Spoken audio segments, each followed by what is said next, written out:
Hello बच्चों, welcome back to the channel. एक और नई वीडियो में आपका फिर से स्वागत है। आज की वीडियो में हम कक्षा 5 के हिंदी का एक पाठ पढ़ेंगे जिसका नाम है बिशन की दिलेरी। तो चलिए शुरू करते हैं। सुबह का समय था।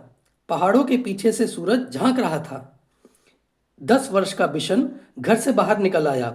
वह रोज इसी समय इसी रास्ते से कर्नल दत्ता के फार्म हाउस पर जाता है। कर्नल दत्ता की पत्नी पढ़ाई में उसकी मदद करती हैं। फार्म से लगे सेबों के बाग में कीटनाशक दवा का छिड़काव हो रहा था और बहुत तड़के काम शुरू हो जाता था। बिशन पगडंडी से अभी सड़क तक आ ही रहा था कि उसे गोली चलने की आवाज़ सुनाई दी। उसने इधर उधर देखा, कोई भी दिखाई नहीं दिया। वह कुछ ही दूर चला था कि उसे फिर गोली चलने की आवाज़ सुनाई दी। इस बार एक नहीं 2-3 गोलियां एक साथ ही चली थीं। गोलियों की आवाज़ से पूरी घाटी गूंज गई। पंछी घबरा गए, आसमान में गोल गोल चक्कर काटने लगे। बिशन सहमकर पेड़ों की आड़ में छिपकर खड़ा हो गया। बिशन जहां खड़ा था वहीं चुपचाप खड़ा रहा। उसे वहां से सीढ़ी नुमा खेत और फलों के बाग साफ दिखाई दे रहे थे। खेतों में काम करते हुए किसान भी दिखाई दे रहे थे। फसल तैयार खड़ी थी। सुबह की हल्की धूप में खेत सुनहरे दिखाई दे रहे थे। बिशन अभी सोच ही रहा था कि गोली किसने और क्यों चलाई होगी कि तभी एक और गोली की आवाज आई। एकाएक बिशन को गोली चलने का कारण समझ में आ गया। जब फसल पक जाती है तब गेहूं के खेतों में दाना चुगने ढेरों तीतर आ जाते हैं। शिकारी इस बात को जानते हैं, इसलिए वे सुबह सुबह ही तीतर मारने चले आते हैं। पिछले साल भी शिकारियों ने इसी तरह बहुत से तीतर मारे थे। कुछ तीतर तो वे उठा ले गए, बाकी को वहीं छोड़ गए। खेतों को काटते समय किसानों को बहुत से मरे और जख्मी तीतर मिले। बिशन ने सोचा, कितना दुख पहुंचाने वाला काम करते हैं ये शिकारी।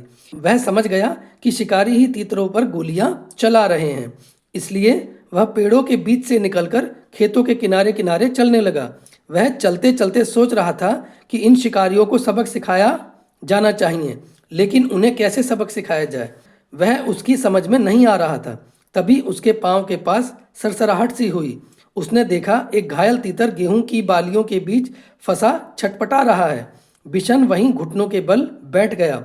उसने घायल तीतर को पकड़ने के लिए हाथ बढ़ाया, लेकिन घबराया हुआ तीतर छिटक कर खेत के और अंदर चला गया। बिशन जानता था कि शिकारी इस तीतर को ढूंढ नहीं पाएंगे और घायल तीतर यहीं तड़प तड़प कर मर जाएगा। उसने स्वेटर उतारा और मौका देखकर तीतर पर डाल दिया। तीतर स्वेटर में फंस गया तो बिशन ने उसे पकड़ लिया। बिशन ने उसे अपने सीने से चिपका लिया और खेत में से निकलकर पहाड़ी की ओर भागने लगा। वह इतना तेज चल रहा था मानो उसके पंख लग गए हों। तो देखिए, ये बिशन है और ये तीतर की मदद कर रहा है। कर्नल दत्ता के घर के रास्ते में एक तरफ गेहूं के खेत थे और दूसरी तरफ कंटीले तारों की बाड़। बिशन वैसे तो कंटीले तारों की बाड़ में से होकर निकल सकता था, परंतु इस समय वह दोनों हाथों से तीतर को पकड़े हुए था। तीतर को संभालना बहुत जरूरी था, इसलिए वह खेतों के साथ साथ छिपकर चलने लगा ताकि शिकारी उसे देख ना ले। वह कुछ ही दूर गया कि पीछे से भारी सी आवाज आई, लड़के रुक जा, नहीं तो मैं गोली मार दूंगा। लेकिन बिशन नहीं रुका, वह चुपचाप चलता रहा। रुकता है या नहीं, उस आदमी ने दोबारा चिल्लाकर कहा।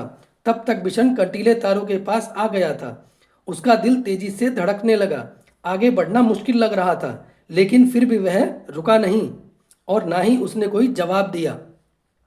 तभी बिशन को भारी भरकम जूतों की आवाज सुनाई दी, जो तेजी से उसके पास आती जा रही थी। पीछे से आ रहा शिकारी गुस्से में जोर जोर से चिल्ला रहा था, मैं तुझे देख लूंगा, तू मेरा शिकार चुराकर नहीं ले जा सकता। बिशन के लिए आगे निकल भागने का रास्ता नहीं था। अगर वह सड़क से जाता तो शिकारी को साफ दिखाई दे जाता, इसलिए उसने खेतों के छोटे रास्ते से जाना तय किया। खेतों से आगे के रास्ते में कांटेदार झाड़ियां थी। बिशन उसी रास्ते पर घुटनों के बल चलने लगा। बहुत संभलकर चलने पर भी उसके हाथ पांव पर कांटों की बहुत सी खरोंचें उभर आईं। खरोंचों से खून भी निकलने लगा। उसकी कमीज की एक आस्तीन भी फट गई। वह जानता था कि कमीज फटने पर उसे मां से डांट खानी पड़ेगी, पर बिशन को इस बात का संतोष था कि वह अब तक तीतर की जान बचाने में कामयाब रहा। झाड़ी से बाहर आकर वह सोचने लगा कि कैसे पहाड़ी के कोने से फिसलकर नीचे पहुंचा जाए, लेकिन उस कोने में घास बहुत ज्यादा थी और ओस के कारण फिसलन भी। बिशन थक कर यहीं एक किनारे बैठ गया। अभी वह बैठा ही था कि उसे पांवों की आहट सुनाई दी। आहट सुनते ही वह उठकर दौड़ पड़ा। दौड़ते दौड़ते वह आधी पहाड़ी पार कर चुका था। उसके कपड़े पसीने से तरबतर हो गए, फिर भी वह रुका नहीं और किसी तरह कर्नल दत्ता के फार्म हाउस के पिछवाड़े पहुंच ही गया। पिछवाड़े दरवाजा खुला था। उसने ताड़ के पेड़ का सहारा लिया और फार्म हाउस के अंदर पहुंच गया। तीतर को वह बड़ी सावधानी के साथ अपने सीने से लगाए हुए था। फार्म हाउस में खामोशी थी। बस रसोई घर से प्रेशर कुकर की सीटी की आवाज़ आ रही थी। मुर्गियां अभी अपने दबड़े में थी और गुलाबचंद सामने का बरामदा साफ कर रहा था। अचानक कर्नल साहब का अल्सेशियन कुत्ता जोर जोर से भौंकने लगा। वह किसी अजनबी को देखकर ही इस तरह भौंकता है। बिशन समझ गया कि शिकारी इधर ही आ रहे हैं। उसने इधर उधर देखा ताकि वह तीतर को कहीं अच्छी तरह से छिपा सके। एक और शेड के नीचे बहुत सारा कबाड़ पड़ा था।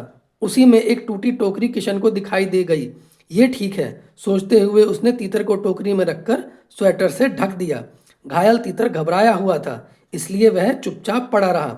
तीतर को छुपाने के बाद बिशन ने सोचा कि अब बाहर चलकर देखना चाहिए, पर वह शिकारियों के सामने भी नहीं पड़ना चाहता था, इसलिए उसने छत पर चढ़कर बैठना ठीक समझा। बिना सीढ़ी के छत पर चढ़ना उसके लिए बहुत आसान काम था। वह अक्सर इस शेड की ढलवा छत के सहारे ऊपर चढ़ जाता था। बिशन लकड़ी के खंभे पर बंदर की तरह छलांग लगाकर लटक गया और ऊपर की ओर खिसकते खिसकते छत पर जा पहुंचा। खपरेल की ढलावदार छत थी, इसलिए वह चिमनी के पीछे छुपकर बैठ गया ताकि वह किसी और को दिखाई ना दे, लेकिन वह स्वयं सब कुछ देख सके। उसने देखा कि दो शिकारी इधर ही चले आ रहे हैं और उनको देखकर कर्नल साहब का अल्सेशियन कुत्ता जोर जोर से भौंक रहा है। कर्नल ने कुत्ते को डांटा, चुप रहो, पर वह ना माना। पिछले दोनों पांवों पर खड़े होकर वह उछल उछल कर भौंकने लगा। वे दोनों शिकारी करीब आ गए तो कर्नल ने रौबदार आवाज में पूछा, कौन हो तुम? यहाँ किस लिए आए हो? साहब, हम शिकारी हैं, हर साल यहाँ शिकार के लिए आते हैं। अच्छा, तो तुम ही लोगों की गोलियों की आवाज़ गूंज रही थी सुबह से? जी हाँ, हमारे पास लाइसेंस वाली बंदूकें हैं। सरपंच माधो सिंह भी हमें जानता है। तो तुम हर साल तीतरों का शिकार करते हो? कर्नल ने मजाक सा उड़ाते हुए कहा। जी हाँ, तीतर भी मार लेते हैं कभी कभी। अभी अभी एक लड़का हमारे शिकार तीतर को लेकर आपके यहाँ आ छिपा है, हम उसे ही ढूंढ रहे हैं। अच्छा, तुम जो इतने सारे तीतर मारते हो उनका क्या करते हो? कर्नल साहब ने पूछा। सीधी सी बात है साहब, खाते हैं, दूसरे शिकारी ने जवाब दिया। फिर कुछ रुककर बोला, अब तो उस लड़के को ढूंढवा दीजिए साहब, वह इधर ही कहीं छुप गया है। कर्नल दत्ता ने उनकी बात पर कोई ध्यान नहीं दिया और गुस्से से कहा, कैसे हो तुम लोग? हर साल आकर इतने तीतर मार डालते हो, कुछ को खा लेते हो और बाकी को घायल करके यहाँ तड़प तड़प कर मरने के लिए छोड़ जाते हो। जब फसल कटती है तब ढेरों मरे हुए तीतर मिलते हैं। कर्नल दत्ता की बात सुनकर वे दोनों कुछ घबरा गए। उन्हें उम्मीद नहीं थी कि कर्नल इस तरह उन्हें डांट देंगे। कर्नल दत्ता ने उन्हें इतना ही कहकर नहीं छोड़ा, आगे बोले, पक्षियों को मारने और उससे ज़्यादा उन्हें घायल करके छोड़ जाने में तो कोई बहादुरी नहीं है। अब तुम दोनों यहाँ से जा सकते हो, यहाँ तुम्हारा कोई तीतर वीतर नहीं है। अब जाते क्यों नहीं, खड़े क्यों हो? बिशन चिमनी के पीछे से सब देख और सुन रहा था। वे दोनों शिकारी बिना कुछ बोले मुड़े और वापस चल दिए। कर्नल दत्ता ने गुलाबचंद से दवाई छिड़कने वाली मशीन लाने को कहा। तभी बिशन छप्पर से शेड पर होता हुआ नीचे कूद पड़ा। उसने तीतर को उठा लिया और घर में घुसते ही मालकिन को पुकारने लगा, बहू जी, जल्दी आइए, ये बहुत जख्मी है, आकर इसे देखिए। बिशन की आवाज़ सुनकर कर्नल दत्ता भी अंदर आ पहुंचे और बोले, अच्छा, तो तीतर चुराने वाला लड़का तू ही था? क्या करता बाबूजी, इसे बहुत चोट लगी है, अगर मैं ना लाता तो यह मर जाता। अब तू इसका क्या करेगा? इसे पालूंगा बाबूजी, बिशन ने कहा। कर्नल साहब मुस्कुरा दिए। उन्होंने घायल तीतर को देखा, उसका एक पंख टूट गया था, अब शायद ही वह उड़ सके। जाओ दवाइयों का बक्सा लेकर आओ। बिशन दौड़कर बक्सा ले आया। कर्नल दत्ता ने तीतर के पैरों का जख्म साफ किया, फिर दवाई लगा दी, पंख को फैलाकर टेप लगा दिया ताकि वह ज़्यादा हिले डुले नहीं।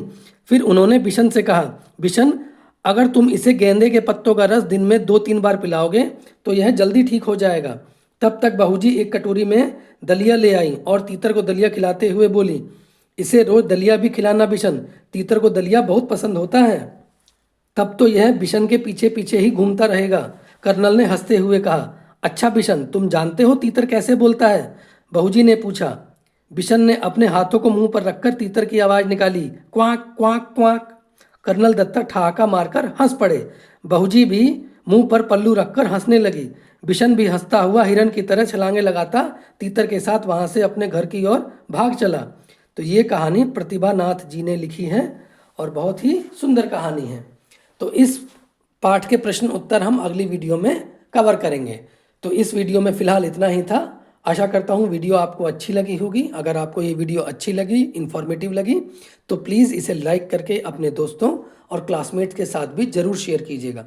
चैनल पर पहली बार आए हैं तो चैनल को सब्सक्राइब करके नोटिफिकेशन को ऑल पे सेट कर लीजिए, ताकि चैनल पर आने वाली किसी भी नई वीडियो का नोटिफिकेशन आपको टाइमली मिल सके। तो अगली किसी वीडियो में आपसे फिर मुलाकात होगी। Till then, bye bye and take care. Thanks for watching this video. See you in the next class.